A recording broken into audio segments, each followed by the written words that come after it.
అందరికీ నమస్కారం. అస్సలాము అలైకుం రహమతుల్లాహి బర్కాతు. మిత్రులారా,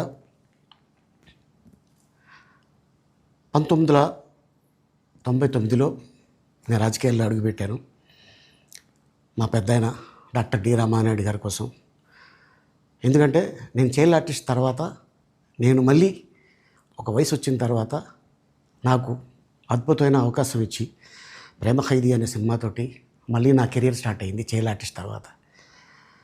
అలాగే వారు బాపట్ల నుంచి ఇలాగ నేను ఎంపీగా నుంచుంటున్నాను రా, నువ్వు రావాలి, నా క్యాన్వాస్ చేయాలి అనగానే తప్పకుండా గురుగారు, ఎందుకంటే మీ సినిమా తర్వాత నేను మళ్ళీ ఒక ఆర్టిస్ట్గా నేను ఎదిగాను, సో డెఫినెట్గా నేను వస్తాను అని చెప్పి వెళ్ళటం జరిగింది. అప్పుడు టీడీపీ హయాంలో దాదాపు ఒకే పార్టీలో 20 సంవత్సరాలు నేను ఉన్నాను. తర్వాత మళ్ళీ ఇటు రావడం జరిగింది. నాకు అన్నం పెట్టింది ఫస్ట్ నా తెలుగు ఇండస్ట్రీ, నా తెలుగు ప్రజలు, ప్రేక్షక దేవుళ్ళు, నా నిర్మాతలు, నా డైరెక్టర్సు, నా హీరోలు. ఈ రోజున ఈ రేంజ్లో నేను ఎదిగాను. 45 సంవత్సరాలు ఇండస్ట్రీలో ఉన్నాను. దాదాపు 1200 సినిమాలు పైచిలుకు యాక్ట్ చేయడం జరిగింది. 6 భాషల్లో యాక్ట్ చేయడం జరిగింది. ఓకే, నేను దయాగుణం ఉంది, భగవంతుడు ఇచ్చాడు కాబట్టి నాకు రాజకీయం తోడైతే కొద్దిగా 10 మందికి నేను సహాయపడగలను అనే ఉద్దేశంతో రాజకీయాల్లోకి వచ్చాను తప్ప రాజకీయాలు చేయాలని రాజకీయాల్లోకి రాలేదు. ఇండస్ట్రీ నాకు ఇంత మంచి లైఫ్ ఇచ్చింది, నేనేం చేస్తే బాగుంటుంది అని నలుగురిని చూసి నేను ఒక ట్రస్ట్ పెట్టుకున్నాను మా నాన్నగారి పేరున. దాదాపు 16 సంవత్సరాలు అవుతుంది నేను ట్రస్ట్ పెట్టుకొని. ఏ రోజు కూడా, ఈవెన్ దో కోవిడ్లో కూడా ప్రతి నెల వాళ్ళకి 1000 రూపాయలు నేను సాయం చేసేవాడిని. కోవిడ్లో కూడా ఆపకుండా అలా కంటిన్యూగా సాయం చేస్తూనే ఉన్నాను. చాలామందిని నా కుటుంబంలో అవ్వచ్చు, బయట వాళ్ళు అవ్వచ్చు, చుట్టాల్లో అవ్వచ్చు, చాలామందికి చదివించాను నేను.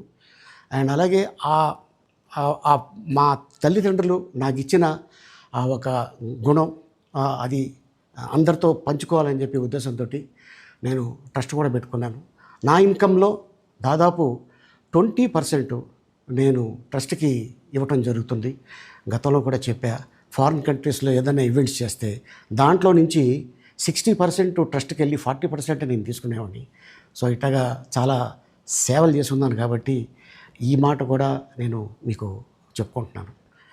అండ్ అలాగే నేను వ్యక్తిగతంగా ఎవరి మీద ఏ పార్టీలో ఉన్నా కూడా నేను నా పార్టీ గురించి నేను పొగుడుతాను, అక్కడ ఉన్న వ్యక్తి ఎమ్మెల్యే క్యాండిడేట్ గురించి నేను పొగుడుతాను, నా నాయకుడిని నేను పొగుడుతాను తప్ప ఎప్పుడు ఎవరిని కూడా ఒక మాట అంటాం కానీ వాళ్ళ లైఫ్ గురించి కానీ వాళ్ళ పర్సనల్ లైఫ్ గురించి కానీ ఎప్పుడు కూడా ఏ వేదిక మీద కూడా మీరు వెతికినా కూడా దొరకదు.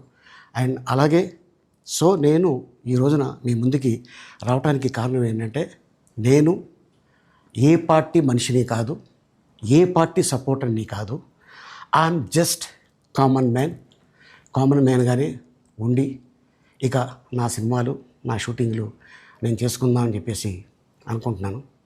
That's it. ఈ మాట చెప్పడానికే నేను మీ ముందుకు వచ్చాను. సో నేను ప్రతి 5 సంవత్సరాలకు ఒకసారి ఎలక్షన్లో మీరు వెళ్ళి ఎలా ఓటేస్తారో నేను కూడా ఒక కామన్ మ్యాన్గా వెళ్ళి ఓటేసి వస్తాను. సో రాజకీయాలకి స్వస్తి, గుడ్ బై, థ్యాంక్ యూ.